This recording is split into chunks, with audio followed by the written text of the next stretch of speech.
नमस्कार दोस्तों, जय माता रानी की। दोस्तों, आज की हमारी इस वीडियो में हम आपके लिए धर्मराज जी महाराज की बहुत ही प्यारी और रोचक कहानी लेकर आए हैं। तो दोस्तों, एक समय की बात है, एक नगर में एक सेठ सेठानी रहा करते थे। उनकी घर में किसी चीज़ की कोई कमी नहीं थी। दोनों सेठ सेठानी नित्य धर्मराज जी महाराज की पूजा पाठ किया करते थे, शाम को दिया जलाया करते थे। धर्मराज जी महाराज उनकी भक्ति भाव से बहुत ही ज़्यादा प्रसन्न हुए और अपने 3 देवों को धरती लोक पर सेठ सेठानी की परीक्षा लेने के लिए भेजा। तीनों देवों ने साधु का भेष बनाया।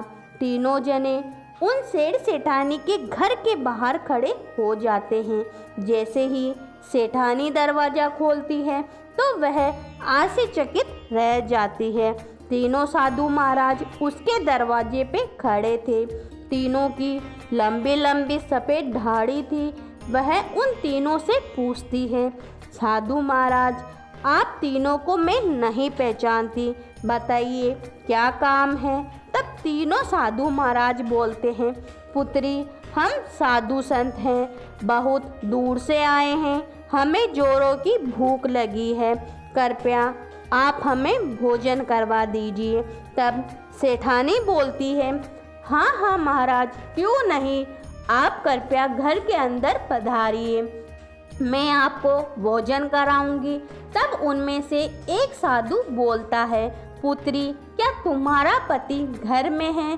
तब सेठानी बोली, महाराज, कुछ देर के लिए वे बाहर गए हैं, अभी थोड़ी देर में आ जाएंगे, तब हम अंदर नहीं आ सकते। तीनों साधुओं ने एक साथ जवाब दिया।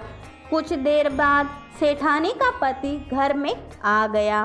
पत्नी ने पति को सारी बात बता दी तो उसने तुरंत अपनी पत्नी से कहा, उन्हें आमंत्रित कर दीजिए।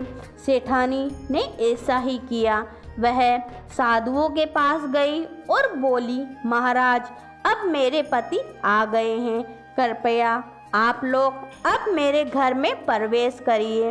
तब साधु महाराज बोलते हैं कि हम एक साथ किसी के घर में प्रवेश नहीं करते। साधुओं ने सेठानी को बताया। तब सेठानी ने आश्चर्यचकित होकर पूछा, महाराज, ऐसा क्यों। तब मध्य में खड़े साधु ने कहा, पुत्री, मेरे दाएं में खड़े साधु का नाम धन है, तो बाएं में खड़े साधु का नाम सफलता है और मेरा नाम प्रेम है।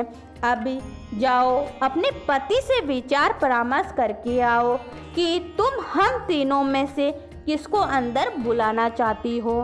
तब वह सेठानी अंदर जाती है और अपने पति को सारी बात बता देती है।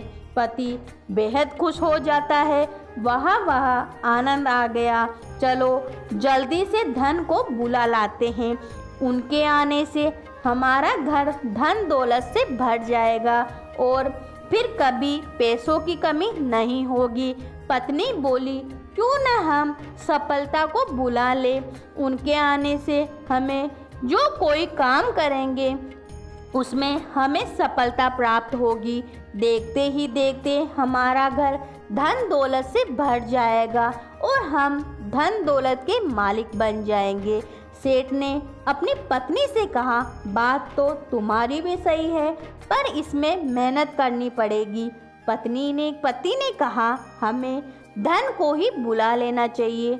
दोनों पति पत्नी किसी नतीजे पर नहीं पहुंच पाते हैं और अंत में दोनों ने निश्चय किया कि वह साधुओं से कहेंगे कि धन और सफलता में से जो आना चाहे वे आ सजाए, और झट से बाहर चली जाती है। उसने वह बात साधुओं के सामने दोहरा दी। सेठानी की बात सुनकर साधुओं ने एक दूसरे की तरफ देखा और बिना कुछ कहे घर से दूर जाने लगे। तब सेठानी बोलती है, साधु महाराज, आप इस तरह घर से क्यों जा रहे हो। सेठानी ने उन्हें रोकते हुए पूछा। साधुओं ने कहा, पुत्री, दरअसल हम तीनों साधु इसी तरह द्वार द्वार जाते हैं, हम घर में प्रवेश करने का प्रयास करते हैं। जो व्यक्ति लालच में आकर धन या सफलता को बुलाता है, हम वहां से लौट जाते हैं। और जो अपने घर में प्रेम का आवास चाहता है, उसके यहाँ हम बारी बारी से प्रवेश करते हैं। इसलिए हमें याद रखना चाहिए कि जहाँ प्रेम होता है, वहाँ धन और सफलता की कोई कमी नहीं होती है। ऐसा कहते हुए धन, प्रेम और सफलता नामक साधु तीनों अंतर्धान हो जाते हैं। तो दोस्तों, यह थी लालच से जुड़ी हुई एक कहानी। तो दोस्तों, हमें अपने जीवन में कभी लालच नहीं करना चाहिए। प्रेम और कर्म से हमें अपने जीवन में सफलता प्राप्त करके धन दौलत को अपन प्राप्त कर सकते हैं। तो बोलो धर्मराज जी महाराज की जय हो।